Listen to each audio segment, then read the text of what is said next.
ஓம் நமச்சிவாய. திருச்சிற்றம்பலம். சிவாய நமக, சிவசிவாய நமக. என் அன்பு குழந்தையே, இன்று நான் தரப்போவது புதிய கோணத்தில் இருக்க போகிறது. உன்னுடைய வாழ்க்கை புதிய கோணத்தில் மாற இருக்கிறது. ஒரு நல்ல செய்தி வந்து கொண்டே இருக்கிறது. அதற்கு பிறகுதான் உன்னுடைய கனவுகள் எல்லாமே நிறைவேறப் போகிறது. இது என் மீது சத்தியம். இதுவரை நடந்தது வேறு, இனி நடக்கப் போவது வேறு. ஒரே ஒரு முறை கேள். உன் வாழ்க்கை புதிய கோணத்தில் மாற இருக்கின்றது. அந்த வாழ்க்கை எப்படி இருக்கும் என்று உனக்கு அறிந்து கொள்ள ஆர்வம் இருக்கிறது என்றால் இதை ஒரே ஒரு முறை முழுவதுமாக கேள். அன்பு குழந்தையே, தைரியமாக நம்பிக்கையோடு நீ செயல்படு. இந்த வயதில் நீ உழைக்காமல் வேறு எந்த வயதில் நீ உழைக்கப் போகின்றாய்? சோர்வு, தோல்வி இவை அனைத்தையும் நீ தூக்கி எறிய வேண்டும். அதனால் வார்த்தையை பேசும்போது ஒவ்வொரு வார்த்தையும் நீ யோசித்து பேச வேண்டும். உன்னை கோபப்படுத்தும் சூழ்நிலை வந்தாலும் அமைதியாக நீ இருக்க வேண்டும். கோபத்தில் பொறுமையையும் நிதானத்தையும் நீ இழக்கக்கூடாது. அமைதியாக செல்வது என்பது தோற்பது என்று நீ கருதாதே. தோற்பது முக்கியமில்லை, இறுதியில் யார் நிறைவு பெறுகிறார்கள் என்பதுதான் முக்கியம். உனக்கு பிடிக்காத விஷயங்கள் நடந்தால் அந்த ஒரு நிமிடம் என்னுடைய நாமத்தை உச்சரி. என்னை உன் நினைவில் கொண்டு வா. மற்றவற்றை நான் பார்த்துக் கொள்கிறேன். நீ உன்னில் என்னை பார்க்கும்போது அனைத்துமாய் நான் உனக்கு தெரிவேன். நீ எங்கு பார்த்தாலும் உனக்கு முழுவதுமாகவே என்னுடைய உருவம் மட்டுமே தெரியும். நீ தோல்வி அடைந்தாலும் துவண்டு விடக்கூடாது. உன்னை தூக்கிவிட நான் இருக்கிறேன் என்று நீ நம்ப வேண்டும். என்னையே கதியென வந்த உன்னை எப்போதும் நான் கைவிட மாட்டேன். இப்போதைய சூழ்நிலை உனக்கு சாதகமாக இல்லை. அதனால் இவ்வளவும் நடந்து கொண்டிருக்கிறது. இனி வரும் காலங்களில் உன்னுடைய கைகள் ஓங்கி நிற்கப் போகின்றது. இது என்னுடைய சத்திய வாக்கு. மறந்து விடாதே. இதுவரை நடந்தது வேறு, இனி நடக்கப் போவதை பார்த்து நீயே பிரமிக்க போகிறாய். எனக்காக இப்படி மாற்றிவிட்டாயே என் அப்பா என்று என்னை தேடி நீ ஓடி வரப்போகின்றாய். உன் கஷ்டங்களை தீர்க்க உன் வீடு தேடி நான் வந்து விடுகிறேன். இனி உன் வாழ்க்கையே ஒளிமயமாக மாறப்போகிறது. எல்லாமே உனக்கு வெற்றியாக மாறப்போகிறது. உன்னுடைய வாழ்க்கையில் மகிழ்ச்சி நிலைத்து நிற்கப் போகிறது. நான் உன் வீட்டிற்கு உள்ளே வரலாமா? என்னை அழைத்து செல்வாயா? உன் வாழ்க்கையில் நல்லது நடக்க என்னை உன் வீட்டிற்கு உள்ளே அழைத்து போ. நம்பிக்கையுடையவருக்கு நிச்சயம் என்னுடைய காட்சி உண்டு. எந்த வடிவில் தோன்றி காட்சி தரும் என்பது இறைவனின் தீர்மானமே. நானே தீர்மானித்துக் கொள்கிறேன். காத்திரு. நிச்சயம் உனக்கான காலம் கனிந்து வரும். கவலைப்படாதே.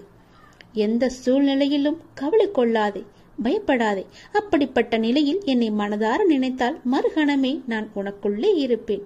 அதை தாங்கும் வழியையும் பிரச்சனைகளையும் எதிர்கொள்ளும் தைரியத்தையும் நான் உனக்கு தருவேன்.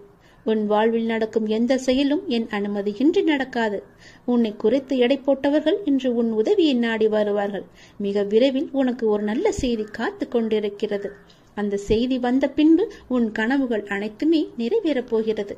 பொறுமையாக இரு, சந்தோஷமாக இரு. இனி நடக்கப் போவதை பார். நான் உனது கோரிக்கையை நிறைவேற்றப் போகின்றேன். இரட்டிப்பு மகிழ்ச்சியுடன் நல்ல செய்தி சொல்லத்தான் நான் இப்போது வந்திருக்கிறேன். நீ இதை கேட்கும் நொடியே நீயும் உன் இல்லமும் சுபிட்சம் அடையப் போகிறது. மகிழ்ச்சியும் கிடைக்கப் போகிறது. நீ விரும்பியது எல்லாம் உனக்கு கிடைத்துக் கொண்டே இருக்க போகிறது. அப்பா உனக்கு நல்ல செய்தி சொல்ல வந்திருக்கிறேன். மன மகிழ்ச்சியுடன் சந்தோஷமாகவே இதை கேள். நீ வாழ்ந்து கொண்டிருக்கும் இந்த தற்போதைய வாழ்க்கை நான் உனக்கு கொடுத்தது. இதில் நீ அனுபவிக்கும் அத்தனையுமே நான் உனக்கு ஆசீர்வதித்து கொடுத்தது. இதை நீ எப்போதும் ஒரு நாளும் மறக்க கூடாது. இதை நீ புரிந்து கொண்டால் மறுகணமே உனது கண்கள் முன்பு நான் தோன்றுவேன். நம்பிக்கையோடு இதை நீ என்னை ஏற்றுக்கொண்டால் மட்டுமே இது சாத்தியமாகும். உன்னை தேடி உனது இல்லம் நாடி உன்னுடன் சேர்ந்து சாப்பிடுவதற்கு நான் வந்து கொண்டே இருக்கின்றேன். எனக்கு பிடித்த உணவை தயார் செய்து வை. உன் வீட்டில் வந்து தங்கி அதை நான் உண்ண போகின்றேன். உன்னை நீ தயார்படுத்திக் கொள். எனது பரிபூரண ஆசீர்வாதம் உனக்கு கிடைக்கப் போகின்றது. அளவில்லாத மகிழ்ச்சி உனக்கு கிடைக்கப் போகின்றது. எனது காலடி படும் நேரம் உன்னுடைய வீடும் நீயும் சுபிட்சம் அடைய போகின்றாய். இதுவரை இல்லாத அளவு பெருமளவு இரட்டிப்பு மகிழ்ச்சியுடன் நீ சந்தோஷமாகவே வாழப் போகின்றாய். நீ என்னிடத்தில் வைத்த கோரிக்கைகள் எதுவாக இருந்தாலும் அது நிச்சயம் நிறைவேறப் போகின்றது. நீ விரும்பியது எல்லாமே உனக்கு கிடைக்கப் போகின்றது. உன்னை பார்த்து ஏளனமாக சிரித்தவர்கள் எல்லாம் உன்னை பார்த்து வியக்கும் வண்ணம் நான் உன்னை உயர்த்தி வாழ வைக்கப் போகின்றேன்.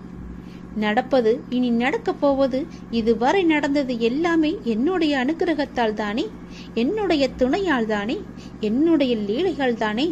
அப்படி இருக்கும்போது இனி நடப்பதும் நீ நடந்து கொண்டு இருப்பதும் எல்லாமே என்னுடைய நன்மைகளாக மட்டுமே உனக்கு இருக்கும். நடத்தியதும் நடத்த போவதும் நீ நடப்பவை அனைத்துமே நன்மை தருவதாக மட்டுமே இருக்கும். நம்பிக்கை உன்னிடத்தில் தொடங்கும் போது உன்னை நோக்கி துன்பம் வரவே செய்யாது.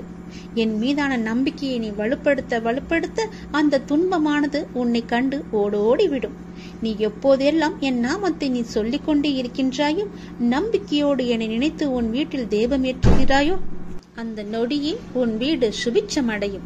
என் காலடி உன் வீட்டில் பட்டவுடனே உனக்கான நல்ல நல்ல மாறுதல்கள் எல்லாம் ஒன்றின் பின் ஒன்றாக நடக்கத் தொடங்கும். உன் வீடு முழுவதும் தீப ஒளியாக நான் காட்சி தருவேன். உன் வீடு சுபிட்சமடைய நான் உன் இல்லத்திலேயே தங்கப் போகிறேன். உன் வீடு எப்பொழுதும் தெய்வ கடாட்சம் நிறைந்ததாகவே இருக்கப் போகிறது. நீ கேட்ட செல்வங்களுடன் உன் இல்லத்தில் வந்து நான் தங்கப் போகிறேன். எனக்காக உணவு பரிமாற நீ தயாராக இரு. எனக்கு வேண்டிய உணவை சமைத்து வை. நான் வந்து சாப்பிடுகிறேன். எல்லாமே உனக்கு நல்லதாகவே நடக்கும்.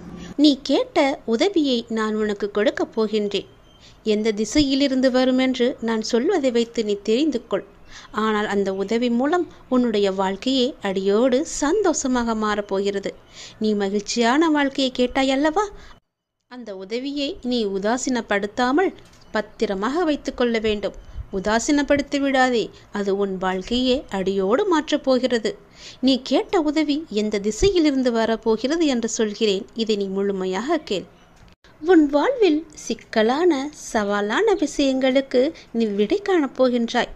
உன் வாழ்வில் இதுவரை இருந்த சிக்கலான விஷயங்கள் எல்லாம் உன்னை விட்டு போகப் போகின்றது. நீண்ட நாட்கள் அதற்கு விடை கிடைக்காமல் இருந்தது அல்லவா?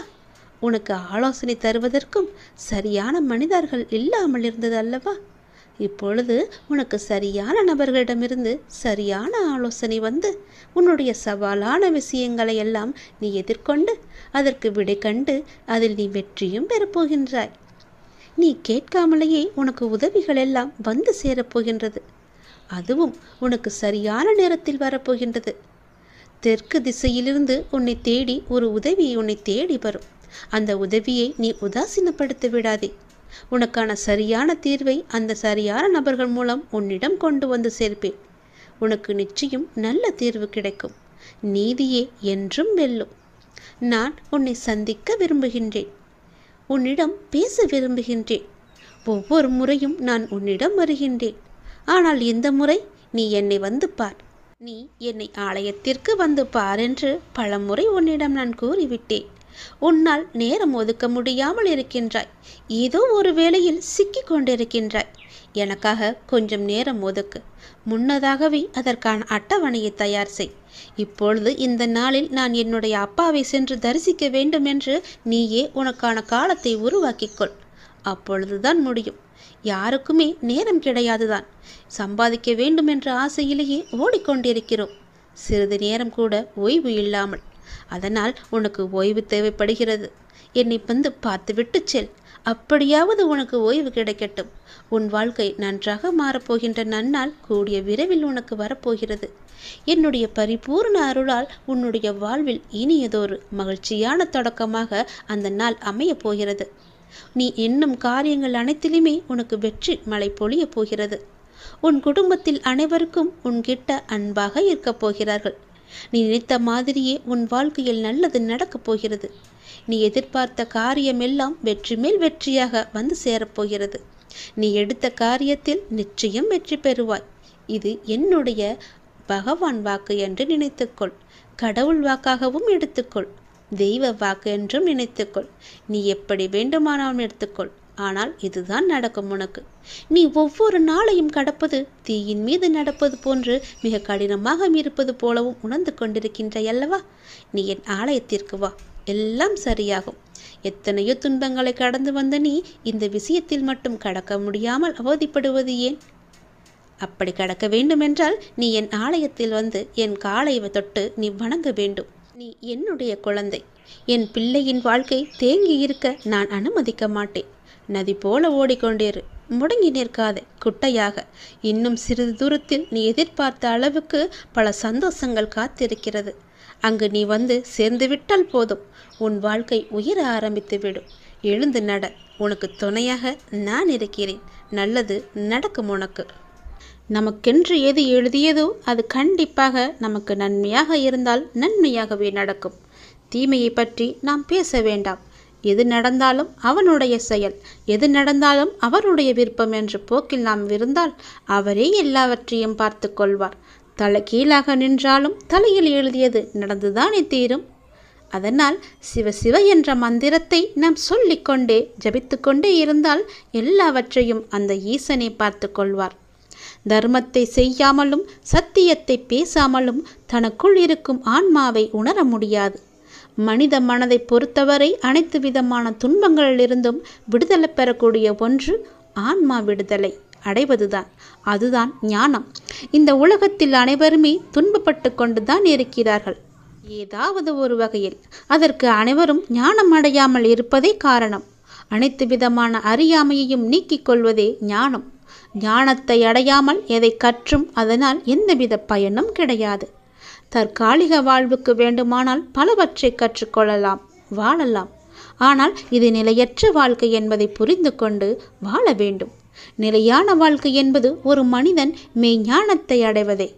அதற்காக உண்மையாக வாழ கற்றுக்கொள்ள வேண்டும். சத்தியத்தை பேச வேண்டும். தர்மத்தை செய்ய வேண்டும். இறைவனை தன்னுள் நாட வேண்டும். புறப்பற்றுக்கு முக்கியத்துவம் கொடுக்காமல் அகத்தை பற்றி வாழ வேண்டும்.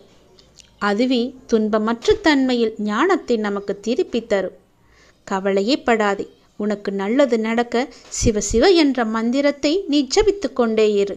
ஒரு முறையாவது, மாதத்திற்கு ஒரு முறையாவது என்னை வந்து பார்த்துவிட்டு போ.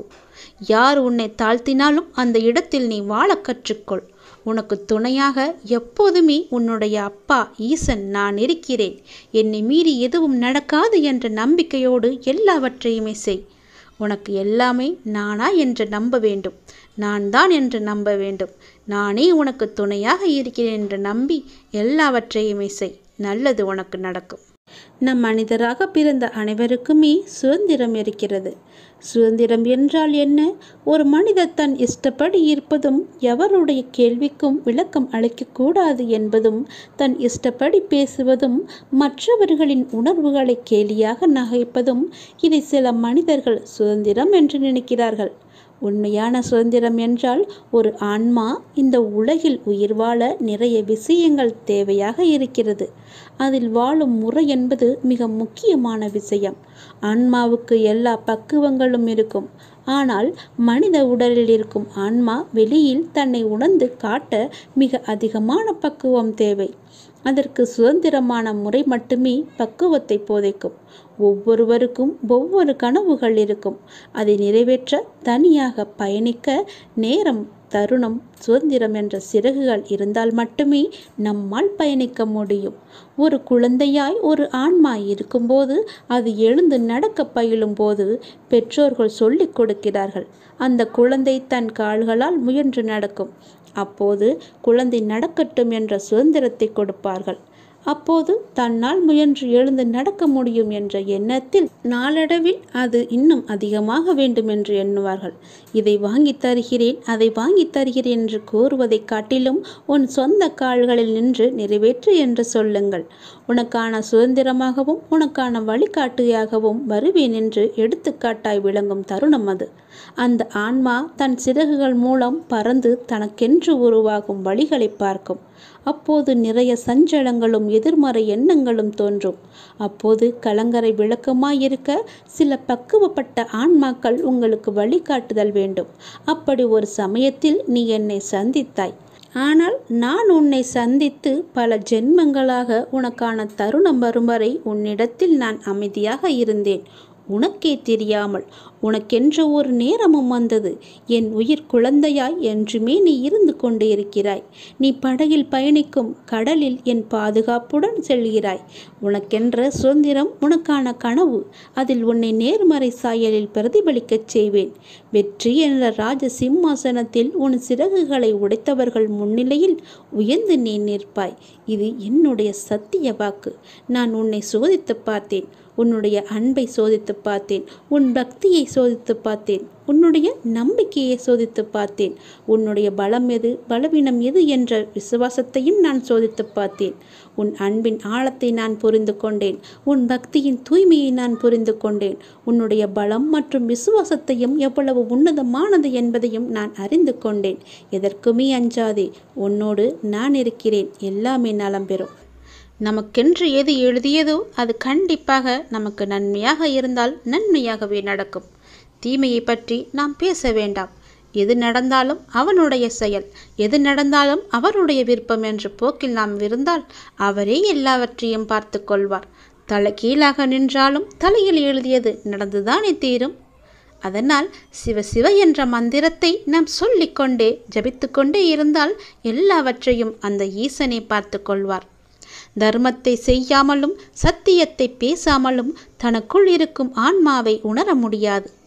மனித மனதை பொறுத்தவரை அனைத்து விதமான துன்பங்களிலிருந்தும் விடுதலை பெறக்கூடிய ஒன்று ஆன்மா விடுதலை அடைவதுதான். அதுதான் ஞானம். இந்த உலகத்தில் அனைவருமே துன்பப்பட்டு கொண்டுதான் இருக்கிறார்கள். ஏதாவது ஒரு வகையில் அதற்கு அனைவரும் ஞானம் அடையாமல் இருப்பதே காரணம். அனைத்து விதமான அறியாமையையும் நீக்கிக் கொள்வதே ஞானம். ஞானத்தை அடையாமல் எதை கற்றும் அதனால் எந்தவித பயனும் கிடையாது. தற்காலிக வாழ்வுக்கு வேண்டுமானால் பலவற்றை கற்றுக்கொள்ளலாம், வாழலாம். ஆனால் இது நிலையற்ற வாழ்க்கை என்பதை புரிந்து கொண்டு வாழ வேண்டும். நிலையான வாழ்க்கை என்பது ஒரு மனிதன் மெய்ஞானத்தை அடைவதே.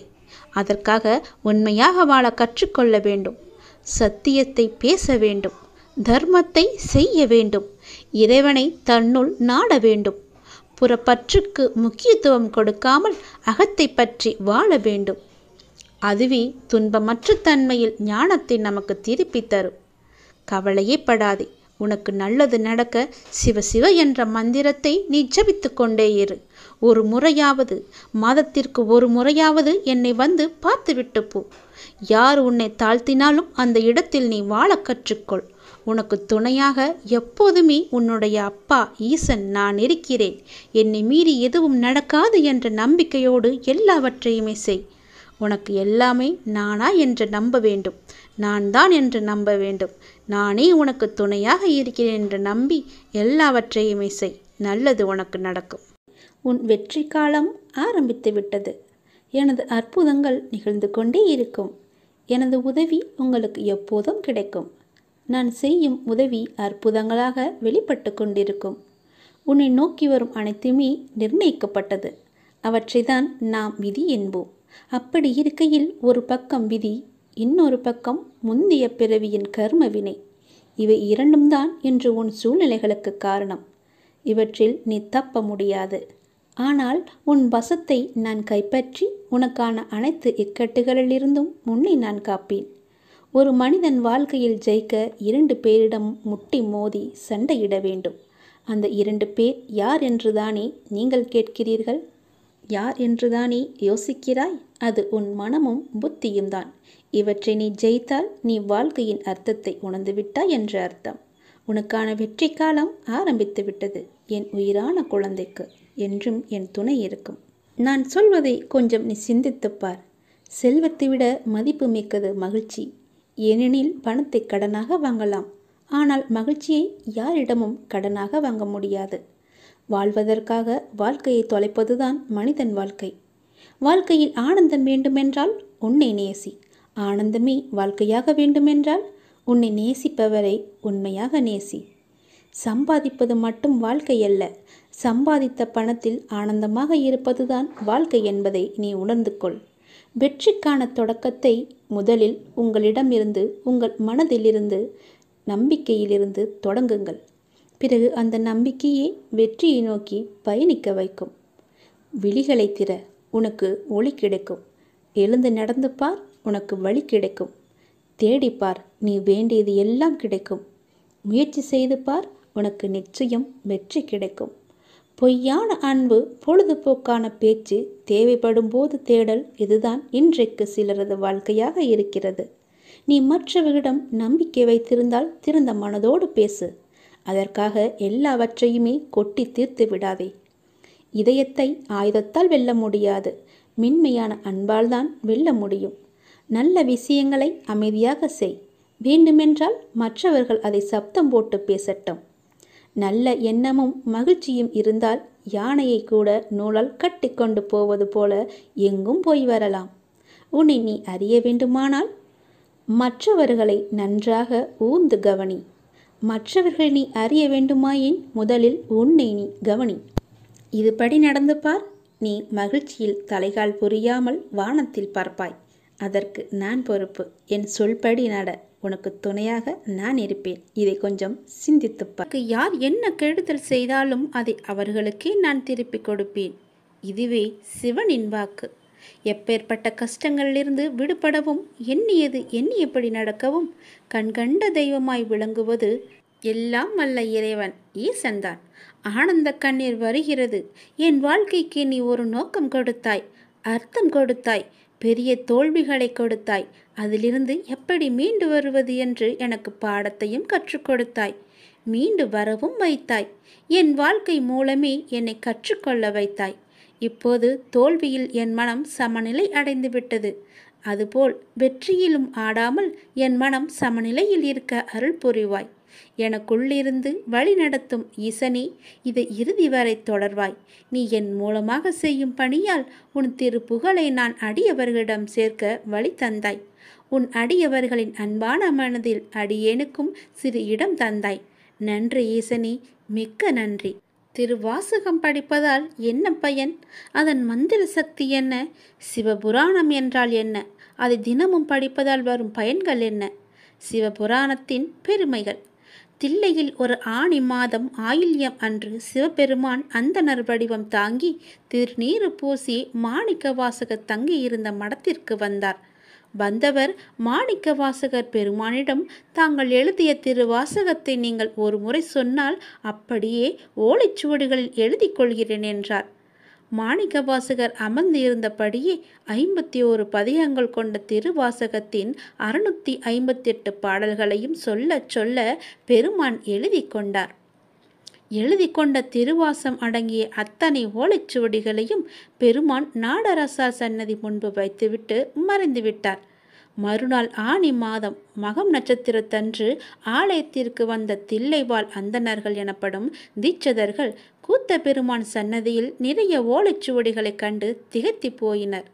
ஓலைச்சுவடிகள் அத்தனையும் எடுத்து பார்த்த தீட்சிதர்கள் கடைசி ஓலையில் மாணிக்க வாசகர் சொல்ல அழகிய சிற்றம்பலமுடையான் எழுதியது என கையொப்பமிடப்பட்டிருந்தது. மீண்டும் திகத்து போய் பெருமான் கருணையை வியந்த அந்தணர்கள் மாணிக்க வாசகர் தங்கியிருந்த இடம் சென்று நடந்தவற்றை கூறி அவரை அழைத்து வந்தார்கள். ஓலைச்சுவடிகளில் உள்ள ஒவ்வொரு திருவாசக பாடலையும் பார்த்து கடைசியில் பெருமானது கையொப்பத்தையும் கண்டு பிரமித்தவராய், ஆம், அடியேன் சொல்ல எழுதப்பட்டதுதான் என்று சொல்லி வந்தது பெருமான் தான் என நினைத்து உள்ளம் முருகி கண்ணீர் சொரிந்தார். தீட்சதர்கள் மாணிக்க வாசகரிடம் ஓலைச்சுவடியில் உள்ள திருவாசகத்திற்கு பொருள் கூறுமாறு வேண்டினார். மாணிக்க வாசகர் மந்தகாச புன்னகையுடன் நடன கோலத்தில் இருக்கும் நடராச பெருமானை காட்டி, இப்பாடல்கள் அனைத்தும் இவர்தான் பொருள் என்றார். அப்படி மாணிக்க வாசகர் கூறியதும் பெருமான் அருகே ஒரு ஒளி தோன்றியது. அதை நோக்கிய வண்ணம் உள்ளே சென்ற மாணிக்க வாசகர் சிவபெருமானிடம் 2 கலந்து விட்டார். ஆக ஆணி மகம் மாணிக்க வாசகரின் குரு பூஜை நாள். நமச்சிவாய என்னும் 5 எழுத்தில் திருவாசகத்தின் முதல் பதிகமான சிவபுராணம் தொடங்குவது. 2வது சிறப்பு, சிவபுராணத்தின் முதல் 6 வரிகள் வாழ்க என முடியும்.